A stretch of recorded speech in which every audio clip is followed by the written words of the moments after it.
Hey, Shalom Yasharala, which means peace Israel.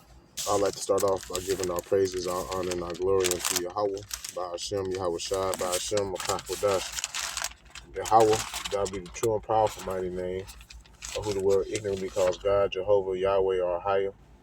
By Hashem means in the name, Yahweh Shai, God be the true and powerful mighty name, of who the world ignorantly calls Jesus Christ, Yeshua, Yeshua, or Yeshaya, and the Hakodash is the Holy Spirit, according to the ancient Paleo-Hebrew tongue. I would like to give the honors unto the apostles and elders, a great millstone who have learned the truth of the Bible from. Peace, blessing, safety, and salutation unto the hopeful elect. To you believes the listeners out there that came back into the faith and obedience of Yahweh by Hashem Yahweh Shai. And much love and respect unto you brothers pushing this gospel in sincerity and truth, risking your lives and freedom. Now more so than ever. May Yahweh by Hashem Yahweh Shai continue to bless you and your households. I'm the brother Yawam, coming back at you with another lesson, Lord, when it's edifying to the Lord's elect. This article, and it reads, Tyson cuts leave thousands jobless, rattling Nebraska and Texas community. Okay, if you're not familiar with the Tyson Chicken Company, you know it's one of the biggest chicken producers in the country. Okay, and people are not understanding what's going on because they just think that jobs are being cut. Yeah, that's true, but this is also them orchestrating the famine. Because here it is, you got,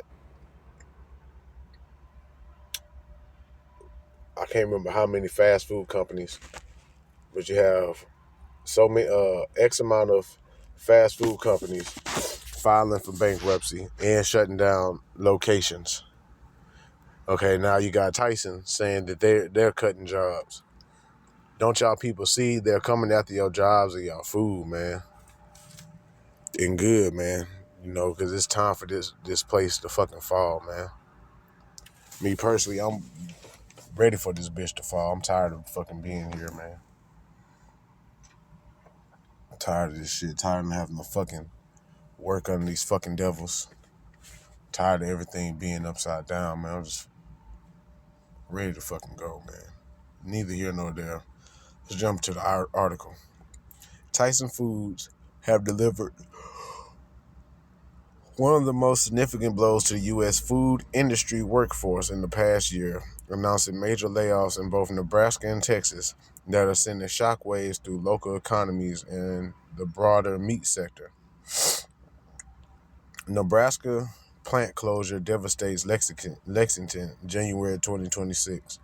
The most severe impact came in Lexington, Nebraska, where Tyson shuttered his beef processing plant. Oh, because I didn't know they deal with beef too. All right. Well, I guess they wanted the biggest meat production. But anyway, it shut his beef processing plant in January 2026, eliminating approximately 3,200 jobs. In a town of just over 10,000 residents, the closure represents a staggering economic loss. Local officials say the plant was one of the area's largest employers, and its shutdown is expected to ripple through schools, housing, and small businesses. Many workers now face difficult choices, including relocating for work or leaving the industry altogether. And then shit, these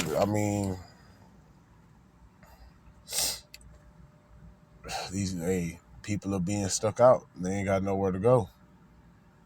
They ain't got no jobs, so they can't sustain themselves. Unemployment is only going to last you so long, so hey, we get to that time.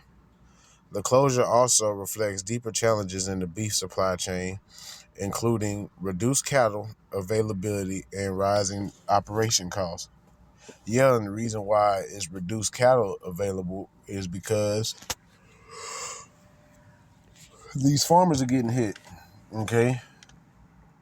They raising the prices on feed and, all that stuff. And then Esau, the so-called white man, the government, is trying to buy these farmers off, trying to get them to plant GMO seeds and compromise, their business. And a lot of the farmers ain't, taking the payout. And in return, these elites are destroying their farms and making it even harder for them. But Texas layoffs add to the industry strain. January 2026, Tyson also cut roughly 1,700 jobs in Amarillo, Texas in January 2026, furthering underscoring the scale of its restructuring. The layoffs are tied to similar pressures: tight cattle supply, higher expensive, and shifting market dynamics. And they ultimately just replacing y'all with robotics and AI. While Amarillo's larger economy may absorb the impact more easily than Lexington, the cuts still represent a major disruption for hundreds of families in the regional workforce. And I'm pretty sure they ain't getting no warning or either. The layoff was sudden. Okay. And at the end of the day, none of our jobs are safe. We all can, be getting a notice here pretty soon. Okay, because look at the state of the world, the economy and the world economy, the country's economy and the world economy. So a sign of deeper industry shifts together, the Nebraska and Texas layoffs highlight a broader transformation underway in the meat industry. Companies are grappling with inflation, supply constraints, and evolving consumer demand, forcing difficult decisions around capacity and staffing. So it's coming to a point, damn near all these jobs, they deal with favoritism, even though they're not supposed to. But what I see is the quote unquote good workers, the ones that that'll get the job done, the yes men, and whoever the managers or supervisors, quote unquote favorites are. Those people have somewhat of a fighting chance, but even then, shit, that's only gonna last so long. Okay. For Tyson, the moves are part of a strategy to streamline operations and align production with supply realities. For workers and communities, however, the consequences are immediate and severe. As the food industry continues to recalibrate, these layoffs serve as a stark reminder that even its largest players are not immune to the economic pressure. Right. And I had one more I wanted to get. Here it is. And I'll just read on this because I low-key want to do a separate lesson on this. But Planeteer CEO Alex Karp has a stark message. Amid the AI takeover, only trade workers and neurodivergent individuals will thrive. So 3D graphics concept, big data center. That was talking about that picture, Slovakia. Everybody's got their own wild AI predictions for 2026. Doomsayers keep warning us that it's going to wipe out entire industries and converts claims AI will be the start of an imaginary age of abundance. Yeah, right. Well, somewhere in the middle of all of that sits Planeteer CEO Alice Karp. In his most recent AI forecast is probably the most unusual we've heard so far.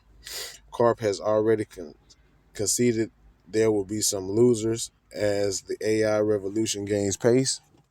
But he's now narrowed the winner's circle down to two distinct groups: trade workers and people who are neurodivergent. The billionaire CEO definitely didn't mince words speaking to TBPN last month. There are basically two ways to know you have a future, he said. One of you have some vocational training, or two, you're neurodivergent. That's a pretty stark pivot from the usual narrative we've been getting spoon-fed for the last decade.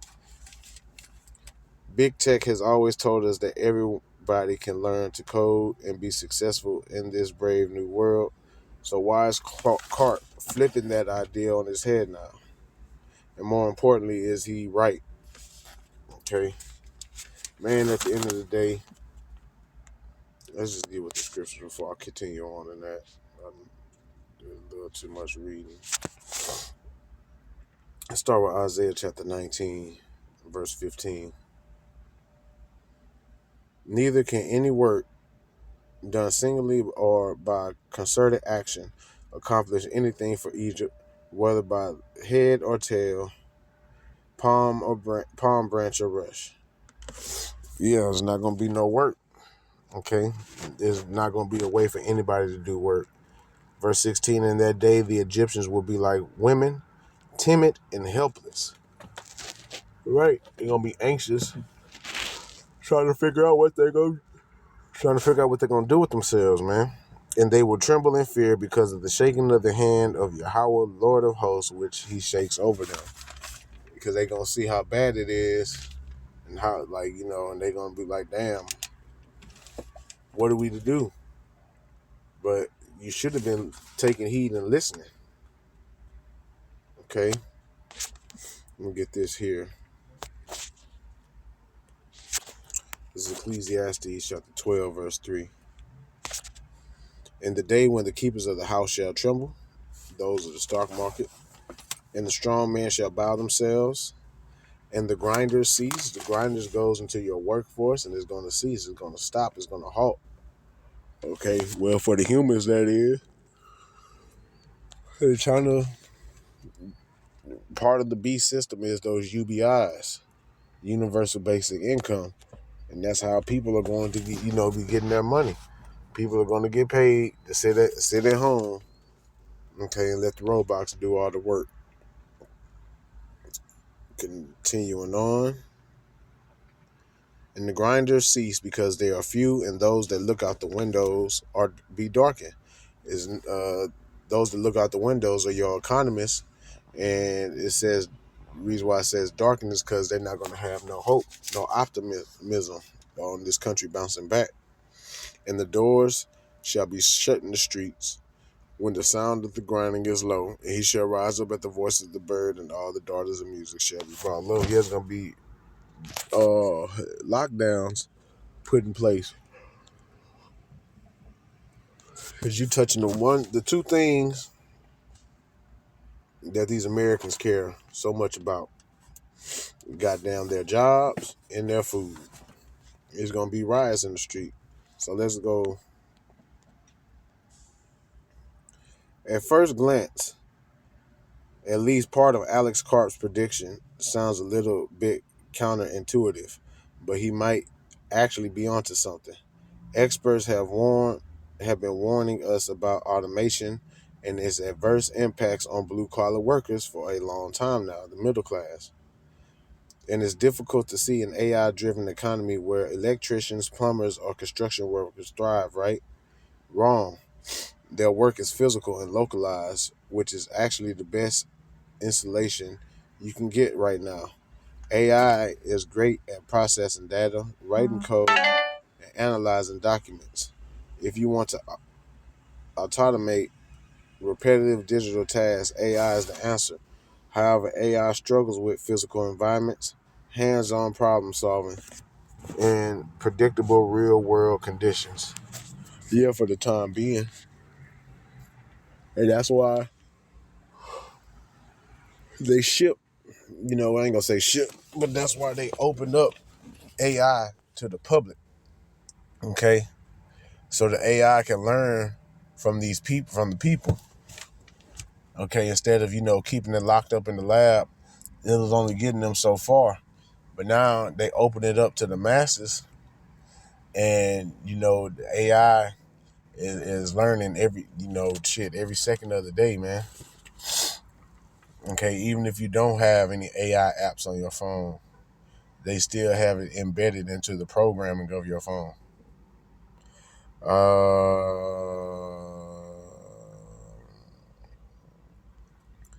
That is why trade jobs do genuinely have a leg up on white collar roles right now.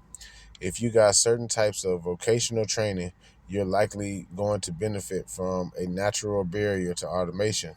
There's also a shortage of skilled labor in the U.S. on top of all that. So when you combine high demand, limited supply, and low automation risk, it looks like Harp is right.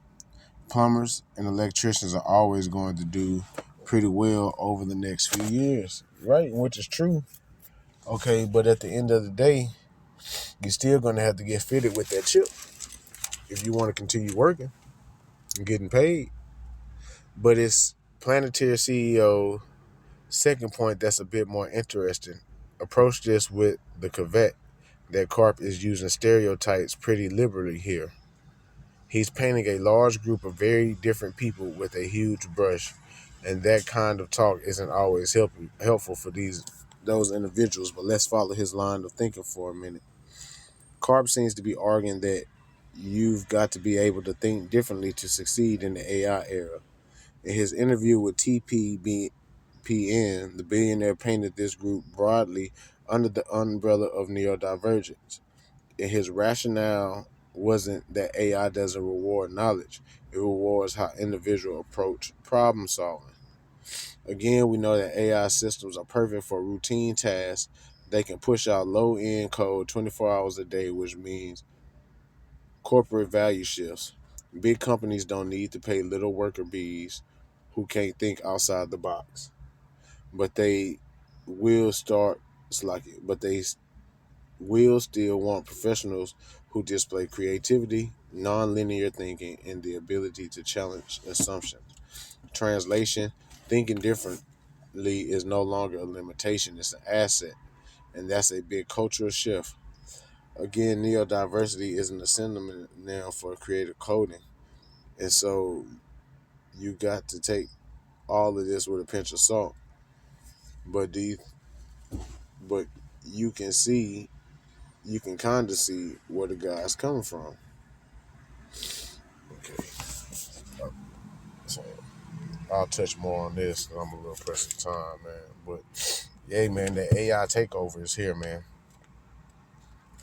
Okay, let's see what I'm gonna get next. Babylon is falling, man. All right, let's go here. Second Ezra chapter 6, verse 22. And suddenly shall the sown places appear unsown, the full storehouses shall suddenly be found empty, and the trumpet shall give sound, which when every man heareth, they shall be suddenly afraid. Okay, and shit, the man of the Lord out here sounding the trumpet. Okay, when these devils start touching y'all food, y'all gonna finally be afraid. At that time, verse 24, shall friends fight one against another like enemies. Now, why is that? For the lack of bread. Okay, people gonna be hungry. When people get desperate, they go take desperate measures. And the earth shall stand in fear with all those that dwell therein. The springs of the fountain shall stand still, and in 3 hours they shall not run. Okay, still in Second Ezra.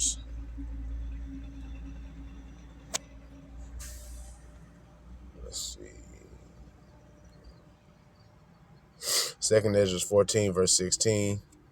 For yet greater evils than those which thou hast seen shall happen. Slack it. For yet greater evils than those which thou hast seen happen shall be done hereafter. So, hey, greater evils are coming, man. We're heading into some perilous times. Listen, let me get that.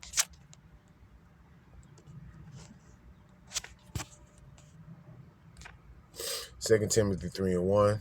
This know also that in the last days perilous times shall come. Let's see what that looks amplified.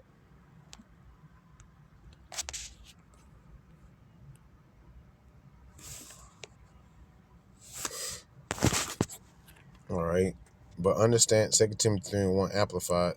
But understand this, that in the last days will come set in perilous times of great stress and trouble, which be hard to deal with and hard to bear. And that's why we need to pray for the spirit of endurance, man. Okay. Second Ezra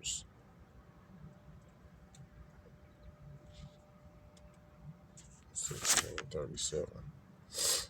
Behold, the plagues are draw nigh and are not slack. Second Ezra 16:37. As when a woman with child in the 9th month bringeth forth her son, with 2 or 3 hours of her birth, great pains compass her womb, which pains, when the child come forth, they slack not a moment, going into, those contractions. And we're in the contractions now. We're way past the Braxton Hicks. And if for people who never dealt with child birth or anything, Braxton Hicks are like contractions, but they're not the real deal. It's like they like false contractions. Okay. And we was going through that, shit, right before and during the scamdemic. But now we're dealing with the actual birth pains. Okay. Which pains when the child come forth, they slack not a moment. Even so shall not the plagues be slack to come upon the earth, and the world shall mourn, and sorrows shall come upon it on every side. O my people, hear my word, make you ready to thy battle, and even in those evils be even as pilgrims upon the earth, right?